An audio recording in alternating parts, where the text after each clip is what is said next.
Wow, this is absolutely massive. There are wholesale balance changes coming to Rivals. We've got massive Strategist nerfs, which are really going to change the game in a really good way as well. This is going to be absolutely insane. We've also got the Dev Vision update, which has just got some insane bits of information. Let's just get stuck into this, guys. There's so much to cover in this video. This game, there's so much stuff coming to this game. So first up, we get the new Central Park map, which will be available as soon as Season 1.5 begins. Just look at the visuals on this map. And now also, this map, well, it's got Dracula at the end, and it's also got the Squirrel God, who is trapped by Dracula. And there's also Squirrel Girl's house on this map, which is going to be actually insane. But it looks amazing. Okay, check this out. Excess Chrono tokens. Remember the discussion about this? The way that if you kept earning tokens over the actual limit of what's required for the Battle Pass, well then, you know, they basically don't carry over to the next season. Check this out, though. Look at that. They're excited to announce a brand new redemption system where you can convert Chrono tokens into units. Now, you have to have completed the luxury battle pass, so you got to buy the luxury pass, complete it fully. Then any Chrono tokens you get, you can actually then convert them into Chrono tokens. That is actually bonkers. That is completely bonkers. Now, I don't know what the exchange rate is just yet, but that's going to be incredible. Again, the devs listening to the player base, it's so good this is. I do just want to show this off before we get into the actual balance patches themselves. But I mean, look at this, the triple strategist threat.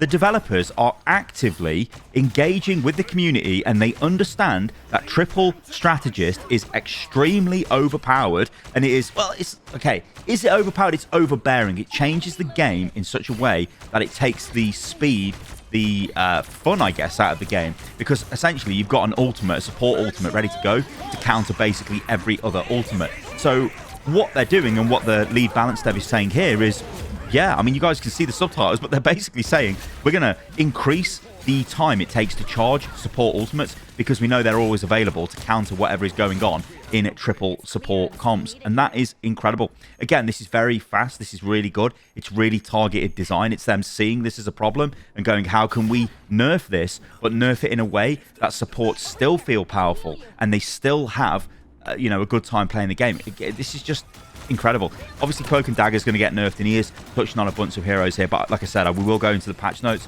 and we'll break down in detail about all of these changes, especially the buffs to Venom and Magic as well. But yeah, this is incredible. This is really, really, really good. And again, keeping on the topic of what's actually going on in the game, they talk about the Vanguard power shift. This is the idea of Magneto and Doctor Strange being incredibly strong. So guess what? They're going to change them in a way which still makes them strong, but also makes them not as overpowered as they have been. I mean, overpowered is a bit of a strong word, but as overbearing, as omnipresent as they have been. And yeah, the kind of the TLDR here is they're going to reduce Magneto's shield duration, and they're going to, I believe, reduce the HP of Doctor Strange. But we'll get onto that in a second, so don't worry about it.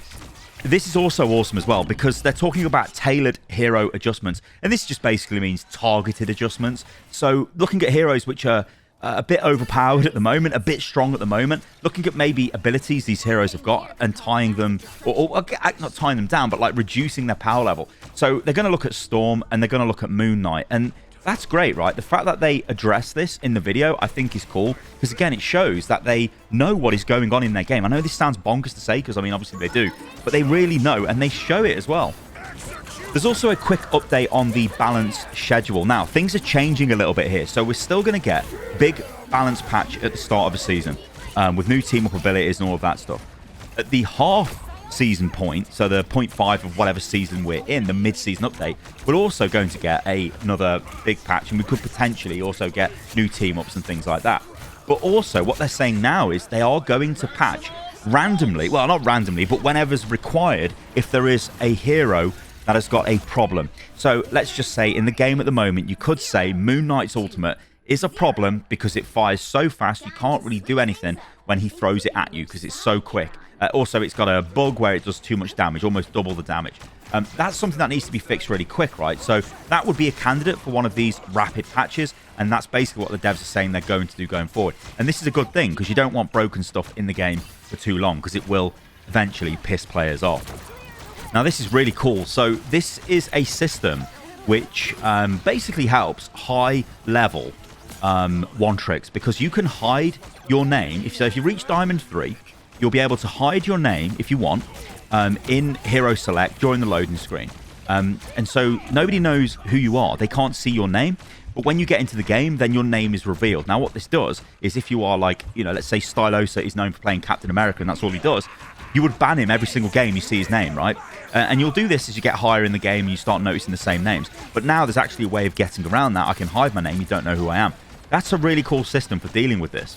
Okay, let's talk actual details for the patch notes themselves. Now, I think the TLDR here is basically Cloak and Dagger. The ultimate will not stack anymore, and it doesn't last as long, and it takes longer to charge. Lunar Snowball and Invisible Woman and Loki, they take longer to charge their ultimates. This is going to be good, because especially Lunar Snow and Invisible Woman with like massive AoE invincibility things, it's not great. Because it wins fights over and over again and negates enemy ultimates. Happens too frequently, and that's coming from someone who is a strategist main. Mantis as well, she's also going to get less bonus health in ultimate form. Adam Warlock gets a bit of a buff, I think, to his healing and his damage because, well, he needs it. He's probably the weakest strategist or one of them at the moment, just because of, like, he doesn't have a massive area of invincibility. And he's not that survivable himself, which is probably why Rocket and maybe even Jeff could be considered to be above him. It's just, yeah, this is insane. So let's just get stuck into this and break it all down. Let's start off with the Vanguards, and let's start off with Venom. So Venom's Frenzied Arrival has been changed from vertical knockback to inwards knockback at a 75-degree angle, and the ultimate cost has been increased from 2,500 to 2,800. Captain America added the ability to use absolute will for defense during jumping, which is really good, that is actually. Vibranium Energy Soar projectile speed increased from 60 meters per second to 80 meters per second. Ejection speed after a hit increased from 100 meters a second to 150. So some really nice buffs there for Cap. Thor removed cooldown after the Rune Awakening skill duration ends. Groot, walls can be placed up to 18 meters. Now, currently, this was 15 meters. So this is actually a pretty big bump. You've got an extra 3 meters. You can move stuff now. You can deploy walls. That's going to be quite disruptive. Pretty big buff there for Groot. Magneto, this is where we start getting into the nerfs because, yeah, obviously he's very strong. So Iron Volley, the damage has been buffed on this from 35 to 40. So that's kind of nice. However, Metallic Curtain, the energy cost increased from 50 to 60, and the maximum duration has been decreased from 1.5 seconds to 1.5 seconds down from 2 seconds. So they're trying to deal with his survivability, but as a sort of, I guess, a reward for reducing that, they are giving him a bit more damage on Iron Volley. So he's still going to be good. Doctor Strange, a very simple one. They're just reducing his health from 650 to 600. He's still going to be really good. He's still going to be really good. So let's move on to the Duelists. And Iron Fist gets a Giga buff. This is really good for Iron Fist. So his base HP is being increased from 250 to 300. That is bonkers. And Jeet Kune Do, the first, second, and fifth attack damage has been reduced from 32 to 30. The third and fourth damage has been reduced from 16 to 15. The sixth damage has been reduced from 55 to 50. The cooldown time of each hit to reduce the combo attack increased from 1 second to 1.5 seconds. And the damage of each hit of Yat Ji Chung Quen has decreased from 19 to 10. However, Harmony Recovery bonus, the bonus HP provided is increased from 50 to 150 HP with a decay at 25 seconds. And Dragon's Defense, as HP is converted from block, increased from 150 to 200. So let me explain why this is a Giga buff, because you're probably like, well, Sty, a lot of his damage has just been reduced. It has, but he's just now been made a ton more survivable. He's a lot more independent now. He's got a better self-heal. He's just got more health. He's going to be more of a nuisance now. It's basically going to let him operate independently a lot easier than he could before. This is a massive buff. This is almost incentivizing playing that flanking Iron Fist. I think he's going to be really strong.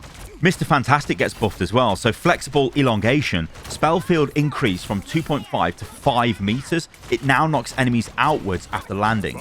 Charge increased from 8 seconds to 10 seconds. And Brainiac Bounce, damage increased from 50 to 70. Energy cost, however, for the ultimate has been increased from 2,800 to 3,400. So they're making that a lot more deadly, but you're not going to have it as often as you would usually. But to be honest, his ultimate is just more annoying when he uses it, so this is going to make it more deadly. So I think I would definitely trade a slower charge time for just doing more damage when you've got it. Also, damage fall off. Damage starts decaying at 3 meters to a max of 50 damage at 10 meters. Iron Man gets buffed. Unibeam damage increased from 120 per second to 140 per second. And Armor Overdrive Unibeam has been increased from 180 to 190. So the beams on Iron Man are going to do a lot more damage. Hawkeye. Base health increased from 250 to 275. Explosive arrows. The damage is decreased from 20 to 15. Spell field damage increased from 25 to 32. Damage has been decreased from 20 to 15, and spell field damage increased from 25 to 32. Crescent slash cooldown decreased from 15 seconds to 12 seconds, and Hunter's Sight, the bow charge speed is accelerated, and draw speed has been increased from 1.2 to 1.35. So some pretty strong changes there for Hawkeye. Storm, wind blade damage at 30 meters has been reduced from 70% to 60%. The Aura self boost from 16% to 12%, and the team boost is now 8% to 10%, which probably needed to happen. And Goddess boost self damage has been decreased from 30 to 25. So yeah, Storm's just going to be doing less damage at range and less damage when she's damage buffed as well by herself, and also gives less to her allies. Star-Lord, yeah, his ultimate is a bit of an issue, and they've pretty heavily nerfed this. So the ultimate cost has been increased from 1,200 to 1,800, so much slower ultimates for Star-Lord. Scarlet Witch gets her ultimate buffed as well. So she gets 100 bonus HP applied on cast of Reality Erasure, and it decays at 50 a second after casting. So that is quite massive, actually, for Scarlet Witch, because obviously when she pops her ultimate, everyone turns around and kills her. It's really interesting, I think, Scarlet Witch, because back in the early days of the game, nobody knew what was happening, and she would kill the whole team over and over again. But now everyone is sort of like, oh, okay, and they hear the ult line, they turn around, and they just kill her, and that's the end of her. So I think it's actually quite nice they're buffing the ultimate like this, so it gives you more of a chance of actually triggering the ultimate, and maybe it makes enemy players think instead of trying to kill you, they might need to try and break line of sight instead. Spider-Man recharge time of web shooters has been decreased from 3 seconds to 2.5, which is quite nice because that means more swinging. So here's a big one. Moon Knight, Hand of Khonshu. Reduce the speed of the talons, so that's probably heavily needed, so that's going to let you kind of get out of the ultimate. And corrected the damage logic. Removed 75 damage for being in the middle of the spell field. So that was the bug. And each talon now does 150 damage, but that's up from 75. So I like this because this is like, it's still a powerful ultimate, but now it's going to be, when it's cast on you, the hands are going to come down slower, so you should be able to get out of the spell field unless you're actually in the middle of it, and then you're unlucky and a hand does come down and smack you on top of the head. So I like this. This should mean Moon Knight isn't just an instant team wipe every time he's got his ultimate now. Black Widow. So rifle capacity has been increased from 8 to 15. Now that's a massive buff for her ammo. That is crazy. I still think she's going to struggle. Also, electroplasma explosion slowdown effect has been reduced from 80 to 55%. Yeah, I think extra ammo is going to be nice for Black Widow mains. All 5 of them out there probably. But yeah, I think she's still going to struggle. Because the problem is, as soon as you get close to her, she really struggles. But then again, she can be quite good on certain maps. And I've seen some decent Black Widow players. So she's just one of those niche heroes that pops up every now and again. Magic. This is great, right? I love these changes. So the Eldritch World damage has been decreased from 45 to 40. So when you pop your little teleport and then you come out and do a spinny attack, you do less damage. That's fair enough. Demon's Rage damage has been decreased from 80 a second to 72. So when you spawn a little demon instead, that's fine. But this is what you get as the trade-off. The ultimate cost has been reduced from 3,700 to 3,400. It's only a small reduction there, but it means you're going to get more ultimates, and I think this is really cool. This is going to be good for Magic. And yeah, yeah, great. Buff Magic. I love Magic. Hela also gets a change, so Soul Drainer damage fall off at 30 meters from 70% to 80% now. Okay, let's move on to the Strategist. Now, these are what I believe are the main big sort of ticket items of this patch note. They are going to change the game because you're not going to see tons of ultimates being used all the time, keeping everybody alive. So Adam Warlock, Quantum Magic. The damage is increased from 55 to 60. 60% damage fall off at 40 meters. This is up from 50% damage fall off. And Soulbind healing has been increased from 10 a second to 15 a second. So this is going to be nice for Adam Warlock. He's going to have, I think, quite a bit of a sting in the tail now, especially when he's doing damage. Obviously, his issue is always going to be mobility, and, you know, he's still going to probably suffer in that regard. But this is a nice little buff for Adam Warlock. So, you know, I'm quite happy with that. Cloak and Dagger, this is where things get real. So, Eternal Bond, this is the ultimate. The cost has been increased from 3,400 to 4,000. This is going to be a much slower ultimate to charge now. Dash lane duration has been reduced from 10 seconds to 8 seconds. Pause between dashes has been reduced from 1 second to 0.67 seconds. So, it's going to feel a bit more responsive. And the healing effect of dash lanes no longer stacks. Only one lane works when overlaid with each other. Terror Cape vulnerability on enemies increased from 20 to 28%. So, we've got a massive ultimate nerf here for Cloak and Dagger. Definitely needed, because this is an ultimate that is, you know, very overbearing, just gets laid all over the objective, and it's like, what do you do? We've got to wait for it to expire before we can carry on playing the game. So, yeah, much needed. And it's the same for the other strategist ultimates as well. Luna Snow, so her ultimate, now, I think this is the slowest charging ultimate in the game, or one of them now. So the ultimate cost has been increased from 4,000 to 4,500. I shouldn't say the slowest, actually. I should say it requires some of the most resources, but it is still quite easy to get resources as strategists to charge your ultimate. But yeah, I mean, this just goes without saying. It's one of those ultimates that when it's used, it is just totally overbearing. You cannot do really anything in that. The fight is just, the game is on hold. Everyone presses pause, and that's it. And then we wait until the concert ends, and then we carry on playing. I honestly thought they might have reduced the duration of it as well, but looks like they're just going for the ultimate cost increase. Loki, ultimate cost has been increased from 3,400 to 4,000. And the ammo has been increased from 10 to 12 on Loki as well, which is kind of nice. But yeah, the ultimate here, obviously, with Loki, you just clone the other strategists on the other team, and then you've got their ultimate, and then you use that. Like, so yeah, it makes sense that he has a bit of a slower charging ultimate. Mantis, so ultimate bonus HP has been reduced from 100 to 75. Again, reducing the overall survivability of these abilities. I think what's interesting is they're not actually reducing the duration of any of these abilities. It's just tone down what they do while they're active, which is kind of an interesting way to take the balance of the game. Invisible Woman, this is the final change. So her ultimate cost has been increased from 4,000 to 4,300, which again is a pretty big delay on her ultimate, but still going to be a really strong ultimate. The ultimate itself isn't nerfed, so it's still going to be powerful when she's got it. And yeah. All right, guys, there you go. So those are the mid-season changes for Marvel Rivals. I think these are really good. What I really like about Rivals is I find it hard to actually argue against the changes they make. You know, with other games, you can sit there and go, what are they doing? What's this? But Rivals is just like, no, yeah, that totally makes sense. Obviously, that's just at the moment. Things might change in the future. But I think these are some really, really good changes. Let me know what you think about these changes in the comments below, guys. But because I think they've basically touched every hero who is annoying in some sort of way, and they've either nerfed or buffed them, and I think this is really good balance. All right, guys, thanks for watching today's video. If you enjoyed that, then let me know what you think about all of this in the comments below, and I'll catch you lovely lot on the next video. See you soon.